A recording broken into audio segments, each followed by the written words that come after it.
The accounts of a certain particular entity are some of the most disturbing reports one could ever examine. The encounters with this entity have dated back centuries and have been permanently penned into various historical documents. Each culture or area that encountered this being had its own name for it. The operator, the tall man, even master. Today, it is most commonly known as Slenderman. In recent years, it's actually been a phenomenon that's been taking off, and it's been pretty viral. It's even gotten to the point where the legend has its own video game being developed for it. However, its presence in history is certainly undeniable. There are many recorded accounts documenting encounters with this entity. One such disturbing account, stemming from a German journal dating as early as 1702, writes, "My child, my Lars, he is gone, taken from his bed. The only thing that we found was a scrap of black clothing. It feels like cotton, but it is softer, thicker. Lars came into my bedroom yesterday screaming at the top of his lungs that the angel is outside. I asked him what he was talking about, and he told me some nonsense fairy story about the tall one. He said he went into the groves by our village and found one of my cows dead, hanging from a tree. I thought nothing of it at first, but now he is gone. We must find Lars, and my family must leave before we are killed. I am sorry, my son. I should have listened. May God forgive me." Despite different cultures attributing different names to this being, all descriptions of it share some very common traits. The Slender Man is described as being a tall man. In many reported experiences, it is said to have the appearance of wearing a black suit and maybe even a tie. Now, there's an important distinction to be drawn here. If this being indeed wears a suit, it can be concluded that it has an awareness and some sort of intelligence. However, if it does not, and it just seems to have the appearance of doing so, then it's hypothesized that it has a natural ability to merge in its surroundings, and in this case that would be with our society, our culture. It may be why this entity has even been evasive for so many centuries, despite an ever-evolving and ever-changing culture. It is also reported as having no eyes, no mouth, no hair, and no distinguishable facial features. Different reports describe it as ranging anywhere between 6 to 15 feet in height. Its behaviors vary from report to report. It has reportedly stalked victims, in some cases for years. Psychological torture is a common tool this being employs, though any definite particular reason as to why it does what it does is anyone's best guess. The only general certainty that can be drawn from this entity's behavior is that it is malevolent. Now, there was actually an interesting list compiled which described potential traits of the Slender Man. This list was compiled after there were a number of burning buildings with unknown causes that had several deaths and a few surviving witnesses. Now, these traits are listed in a sort of chronological order, and this is what that list says. Slenderman will find interest in a victim for reasons unknown. It would then contact the victim, and if it is a child, it'll present itself as friendly. The adults he stalks have a common trait. They have all been through a terrible tragedy in their life, even if the tragedy was made by Slenderman directly. If the victim is an adult, it would stalk the victim for long amounts of time, causing what is known as slender sickness. Now, slender sickness causes massive paranoia, nosebleeds, nightmares, hallucinations appearing only to the sick person, and many other dangerous symptoms. Eventually, and this is where it gets disturbing, eventually it would abduct the victim into whatever nearby forest there may be, where they would be killed. In messy cases, it may remove evidence of its existence by causing fire of their home, place of work, or school. Now here's one of the more recent findings about Slenderman, and this can get pretty disturbing. Slenderman uses, or is at least thought to use, what are called proxies. Now these proxies, they are people that behave in really strange ways. Oftentimes it is described as if they behave in ways that make them appear as if they are possessed. It is a kind of psychosis. However, it is unknown whether this psychosis is simply them speaking for themselves, or if it is actually Slenderman pulling the strings.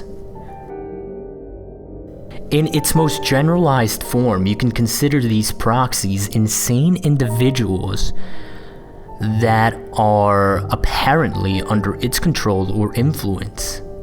Now, this is because these proxies tend to act based on what this entity might want or need, sort of like servants.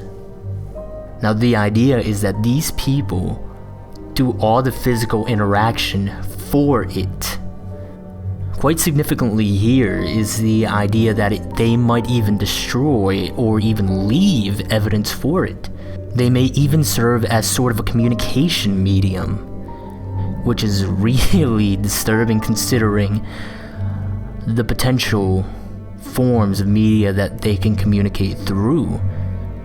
Because this includes creating any sort of electronic media to communicate with whomever they might feel the need to. So it might be possible that there are videos or files out there with communication from it. This idea, it kind of brings you as close as possible to this, as directly as possible as you can get. One final point, you cannot choose to be a proxy. There are reports or accounts in which people have tried where they've wanted to, but it doesn't work that way. In short, it chooses you, you do not choose it. And that, I think, is probably one of the scariest aspects of this entire thing. Apparently there are organizations tracking it, however not much is known about this as one would suspect. In fact, it's even to the point where one of the organizations is literally just called the organization. It's been given aliases such as Optic Nerve, the Unknown Organization, the Bureau, and even the Anti-S-Walker Unit. But all in all, it's just an unnamed organization.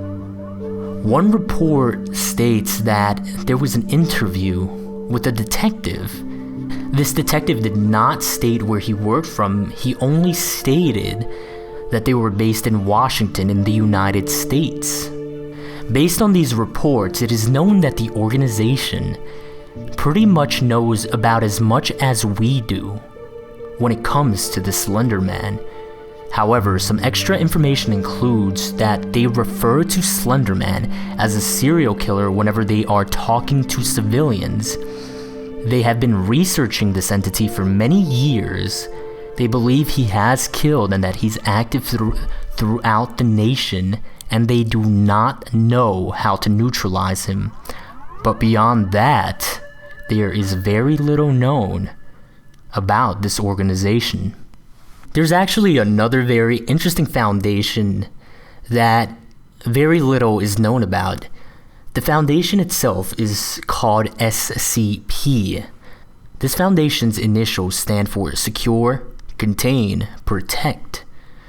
What they essentially do is they find anomalous objects that are considered not to belong in physical reality or in nature, and they contain them because these objects might be seen as a threat to the stability of our existence.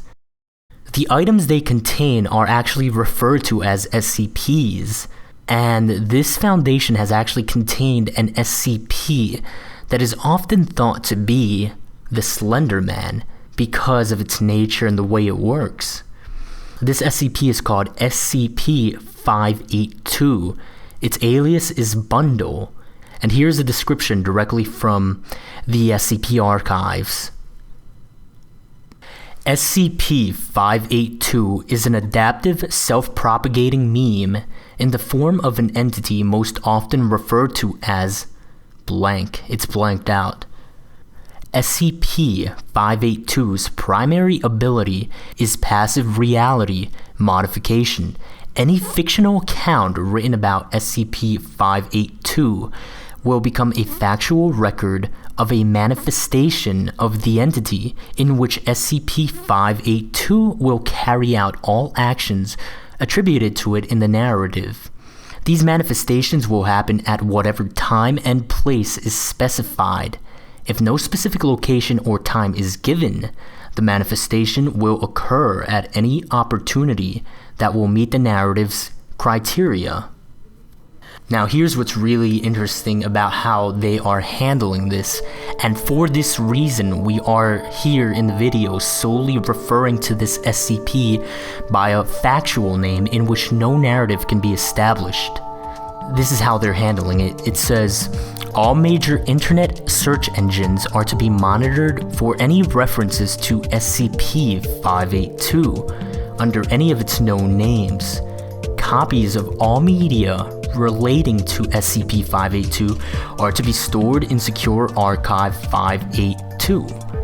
The original sources of these materials and all records regarding the individuals responsible for the creation of such are to be expunged as outlined in Document 582-RP. Now here are the specifics of how this relates to Slenderman. This SCP has been noted to share some abilities as Slenderman. For example, it appears or disappears at any place or at any time. But according to the SCP Foundation, Slenderman does not exist. And that's probably one of the more fascinating reasons. In the past decade, there have been increased reportings of encounters with the Slenderman. There is one interesting connection to note with another reported entity known as the Rake. Now, the Rake gives off what is known as sigma radiation. This is a type of energy signature that was unknown when it was first discovered, and it's still under investigation. This energy signature is not exactly radiation, but there was no other way to name it. It was something that was unknown. It was something new. And so sigma radiation was given as a way to label it and to identify it. This was found in the bloodstream of victims of the Rake. What's interesting here and its connection to Slenderman is that Slenderman, in one or two cases, maybe a few, left behind what was a sort of fabric, a piece of cloth, and this cloth gave off that very same energy signature. Now, more information will be compiled for a future summary video of what the Rake is. But because of all of this, it is thought that there is some relation between the Slenderman and the Rake. There have even been mentions of a modern cult who worships the Slenderman, who see him as some sort of holy being and that his actions are a blessing.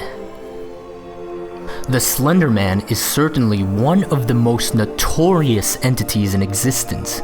Quite possibly the most disturbing aspect of investigating the Slenderman is the inexact nature of its origin.